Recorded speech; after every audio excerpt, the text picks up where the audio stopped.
এইভাবে বলতে হবে। রাধে রাধে বলতে বলতে যোগমায়া চলেছে, চলুন আমরাও সবাই যাব।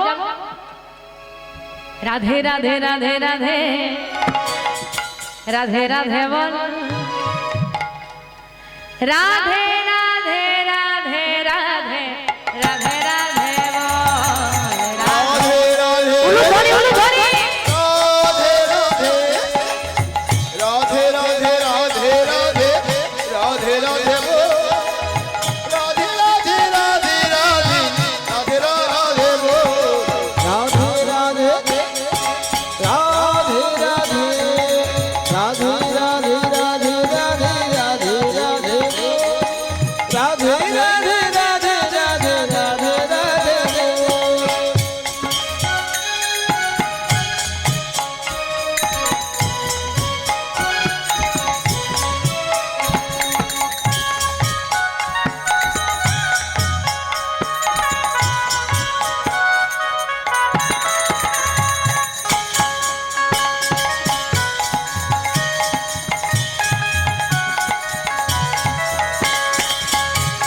হরি বল হরি বল হরি বল,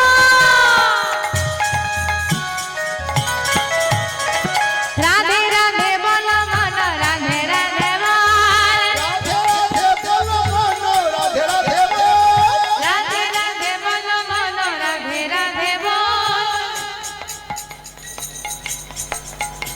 সব লোডশেডিং হয়ে গেল নাকি? হ্যাঁ, কারো মুখে কোনো সারা শব্দ নেই। এই বললো হ্যাঁ সবাই গাইবো, সব চুপ করে বসে আছে। এদিকে বলে ফাঁকিবাজ, বলে কীর্তনিয়া তো দেখতে পাচ্ছে না, এত ভিড়ে কি হবে গে? আরে আমি দেখতে পাচ্ছি না, এই যে ক্যামেরাগুলো চলছে সব ধরা পড়ছে। কিন্তু এই ক্যামেরা নয়, কোন ক্যামেরা? ওই দেবে কোথাও ঢুকলে লেখা থাকে না আপনি সিসিটিভি ক্যামেরার আওতায় আছেন, তার মানে গন্ডগোল কিছু করা যাবে না, ধরা পড়ে যাবে। তুমি ভগবানের সিসিটিভি ক্যামেরার আওতায় আছো, ধরা পড়ে যাবে কিন্তু, খুব সাবধান।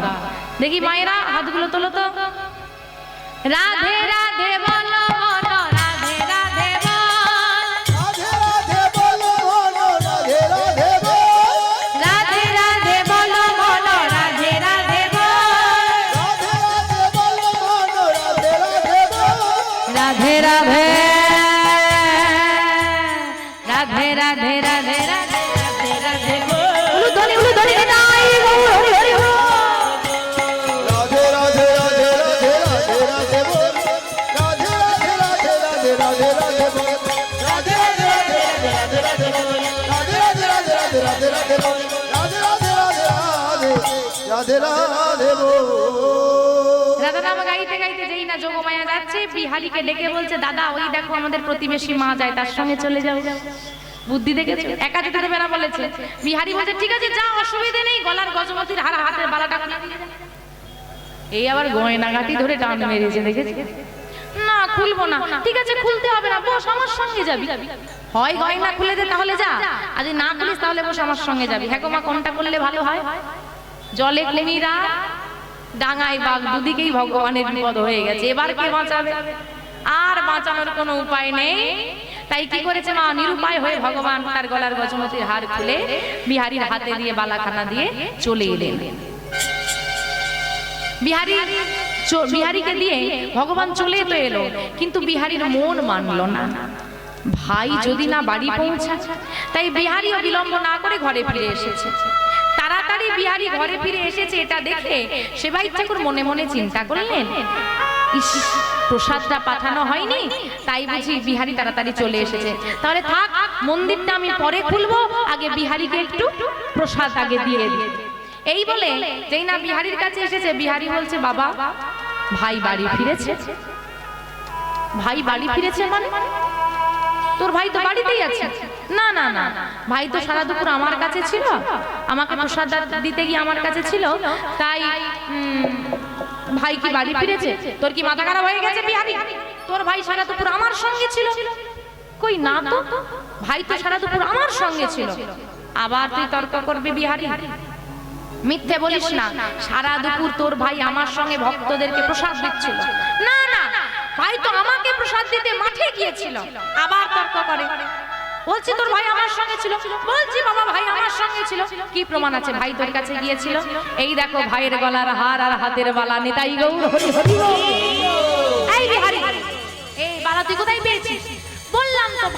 পড়ে গিয়েছিল, পাছে চুরি হয়ে যায়, তাই আমি ভাইয়ের থেকে খুলে নিয়েছি। সেবাই ঠাকুর বুঝে নিল ব্যাপারটা কি ঘটেছে। তাড়াতাড়ি করে ওই গজপতির হার আর বালাটা নিয়ে মন্দিরটা খুলে মন্দিরের ভেতরে প্রবেশ করে দেখছে ভগবান ছুটে ছুটে এসেছে। তাড়াহুড়ো করে, আর তাড়াহুড়ো করে দাঁড়াতে গিয়ে দাঁড়াতে যেমন ভাবে দাঁড়িয়েছিল, দাঁড়াতে তো সময় লাগবে রে বাবা। ওই তাড়াতাড়ি করে ছুটে এসেছে না, সারা চরণে কাদা বালি লেগে আছে, পরিষ্কার করার সময় হয়নি। বিহারী সেবা দিয়েছিল, সারা গায়ে প্রসাদ মেখে আছে, পরিষ্কার করার সময় হয়নি। তাড়াহুড়ো করে দাঁড়াতে গিয়ে বেঁকে দাঁড়িয়ে পড়েছে। নিতাই গৌর হরি বল হরি। মন্দিরের দরজা বন্ধ করে সেবাই ঠাকুর সারা রাত কাঁদলেন মাধবের কাছে। হে মাধব, এতদিন আমি তোমাকে সেবা দিলাম, তুমি আমার কাছে এলে না। আজকে দুদিনের একটা ছেলের জন্য তুমি মাঠে নামলে। সারা রাত্রি কেটে গেল। সকালবেলায় বিহারী যাচ্ছে মাঠে গরু চড়াতে। সে তো কিছু জানে না বাবা, সে যেমন যাই চলে যাচ্ছে। সেবাই ঠাকুর চিন্তা করলো, যার জন্য আমার মন্দিরের মাধব মাঠে নামতে পারে, সে যদি কোনো কারণে মায়ের কথা মনে পড়লে আবার মায়ের কাছে ফিরে যায়, ভগবান কি করবে? পেছন পেছন চলে যাবে। তাহলে ভগবানকে তো বেঁধে রাখা যাবে না, বাঁধতে হবে ভক্তকে। একটা কথা বলি বাবা, যদি কোনো কারণে বিহারী পালিয়ে আসতে পারতো, তাহলে বাঁকে বিহারী বৃন্দাবনে নয়, হতো আমাদের বর্ধমানে। নিতাই গৌর হরি বল। কিন্তু যে সেবা দিচ্ছে সেও তো ভক্ত। সে কি করলো দেখো, সকালবেলায়, এই বিহারী শোন, তুই মাঠে যাচ্ছিস? হ্যাঁ বাবা যাচ্ছি তো। আজ থেকে তোকে আর মাঠে যেতে হবে না। কেন? আমি কৃষ্ণের সঙ্গে তো গরু চড়াবো। বলে কৃষ্ণ এলে একসঙ্গে গরু চড়াতে যাবে, একা একা আর মাঠে গিয়ে কাজ নেই। তা কি করব ততদিন তুই হবি এই মন্দিরের দরজার দাঁড়ি। প্রতিজ্ঞা কর, যতদিন না কৃষ্ণ আসছে তুই এই মন্দির ছেড়ে যাবি না। প্রতিজ্ঞা করলাম বাবা, যতদিন না কৃষ্ণ আসছে আমি এই মন্দির পরিত্যাগ করব না। বিহারীকে প্রতিজ্ঞা দিয়ে ওই মন্দিরে বেঁধে দিল। সারাদিন খেলাধুলো করে সারাদিন কেটে গেলে রাতের বেলা বিহারী হয়েছে দরজার দাঁড়ি। আর মধ্যরাত্রে 8 জন অপরূপ সুন্দরী নারী দরজায় এসে হাজির হয়েছে। রাতের বেলা কি রূপ তাদের, অপরূপ দেখতে। হ্যাঁ গো, মেয়েগুলো কারা গো? 8টা মেয়ে এসেছে রাত্রে বেলা। কে? অষ্টসখী। এইবার বিহারীকে বলছে দরজা ছেড়ে দাও। বিহারী ঘেরে দাঁড়িয়ে বলছে কেন? বলছে আমরা মাধবের সেবা দিতে এসেছি। সেবা দিতে এসেছি? আমি যেন বুঝি না। সারাদিন চলে গেল, সেবা দেওয়ার সময় নেই, রাত্রেবেলা সেবা দিতে এসেছো? ও, আমার মন্দিরে চুরি করতে এসেছো? বুঝি না বুঝি। আরে না রে বাবা, আমরা রোজ সেবা দিতে আসি। তোমরা যদি রোজ সেবা দিতে আসো, বাবা আমাকে বলে যেত না যে 8টা মেয়ে আসবে, ঢুকতে দিবি? কই, বাবা তো বলেনি। বাবা বলে গেছে সকাল না হলে প্রবেশ করতে দিতে না, আমি প্রবেশ করতে দেব না। এই কথা নিয়ে ওই অষ্টসখীর সঙ্গে বিহারী দ্বন্দ্ব হচ্ছে। ইতিমধ্যেই আরো একটা গন্ডগোল লেগে গেছে। একই একটা গন্ডগোল চলছে। ওই জঙ্গলের ভেতর থেকে ক্ষুধার্ত দুটো জ্বলন্ত চোখ দেখা যাচ্ছে, জল করছে, আর গম্ভীর স্বর ভেসে আসছে। বিহারী ভয় পেয়ে গিয়ে বলছে, চুপ করো চুপ করো। ওই দেখো, ওই দেখো, জঙ্গল থেকে দুটো চোখ দেখা যাচ্ছে, জল করছে। আবার কেমন একটা আওয়াজ হচ্ছে। ও মা, পালাও পালাও পালাও! জঙ্গল থেকে একটা বড় সিংহ বেরিয়ে পড়েছে। আচ্ছা মা, তুমি যদি দেখো তোমার দিকে একটা সিংহ ছুটে ছুটে আসছে, তুমি কি করবে? তুমি দেখছো, তুমি দাঁড়িয়ে আছো, একটা সিংহ দৌড়ে দৌড়ে আসছে, কি করবে? পালিয়ে যাবে? এই তোমরা কি করবে গো? ছবি তুলবো। ছবি তুলবে? শখ দেখেছো, নিজে ছবি হয়ে যাবে, ছবি তুলবে। আর তোমাদেরকেও ছুটে পালাতে হবে না, দেখে হার্ট অ্যাটাকে মারা যাবে ভয় লাগছে না? তোমরা এখানে কীর্তন শুনতে এসেছো, বড় একটা সিংহ বসে আছে। এই দাঁড়াও দাঁড়াও দাঁড়াও, ছুটবে পরে, দাঁড়াও দাঁড়াও, ছোটার দরকার নেই, আগে দাঁড়াও। ভালো করে দেখো, সিংহটা তো দৌড়ে দৌড়ে আসছে, ব্যাপারটা বুঝলে? কিন্তু সিংহের ঘাড়ের উপর একটা সুন্দরী মেয়ে উঠে বসে। বলিহারি মেয়েটা সাহস, সিংহের ঘাড়ের উপর উঠে পড়েছে। মেয়েটা কে গো? দশা ভোজা ত্রিনয়না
দশভুজা ত্রিনয়নী মহামায়া আসিছে, দশভুজা ত্রিনয়নী মহামায়া আসিছে, সিংহ পৃষ্ঠে আরোহিণী মহামায়া আসিছে, সিংহ পৃষ্ঠে আরোহিণী দশভুজা ত্রিনয়নী উলুধ্বনি উলুধ্বনি দশভুজা ত্রিনয়নী সিংহ পৃষ্ঠে আরোহিণী তাই গৌর হরি হরি হরি বল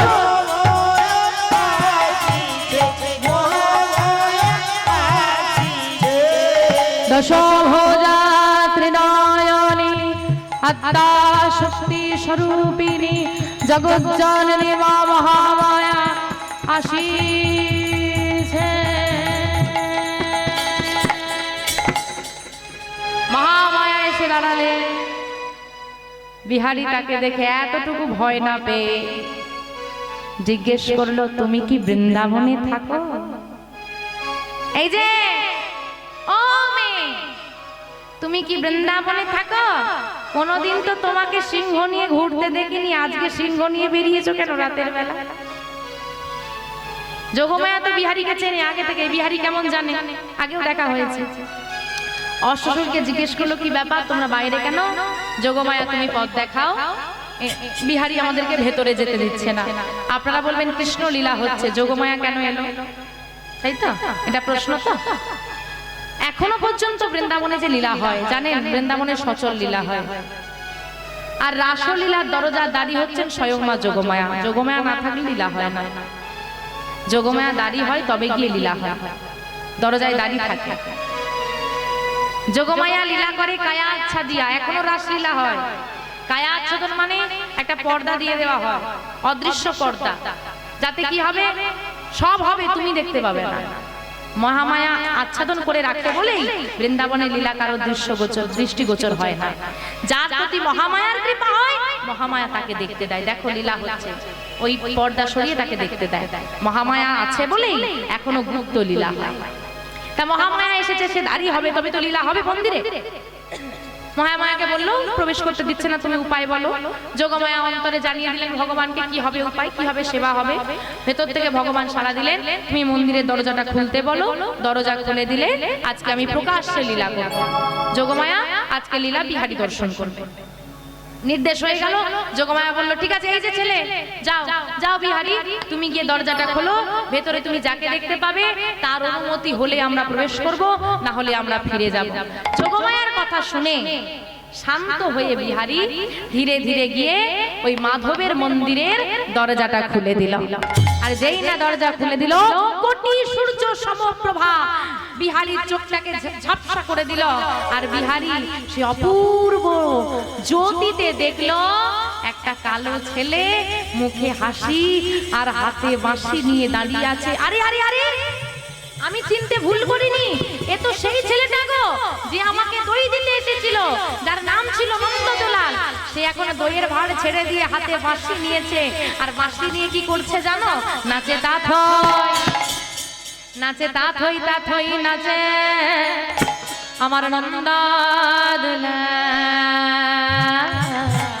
উলুধ্বনি উলুধ্বনি, রাঙা চরণে বাজে মঞ্জির তাল, নাচে তাথই নাচে তাথই, হরি বল হরি বল হরি বল। নন্দদোলাল রাঙা চরণে বাজে মন্দির তাল।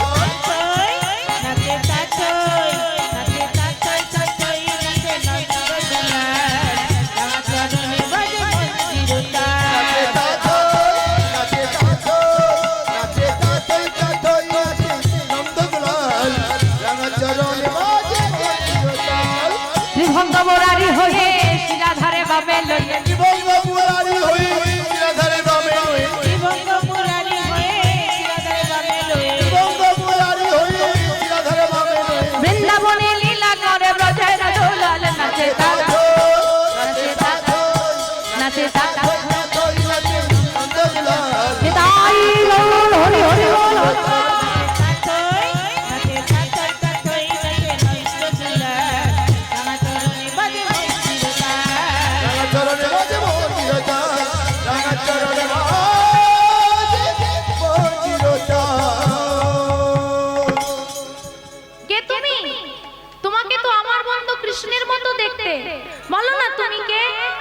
বিহারী আমি কৃষ্ণ, আমার সঙ্গে বন্ধুত্ব করতে এসেছ? হ্যাঁ, বল তুই কি চাস?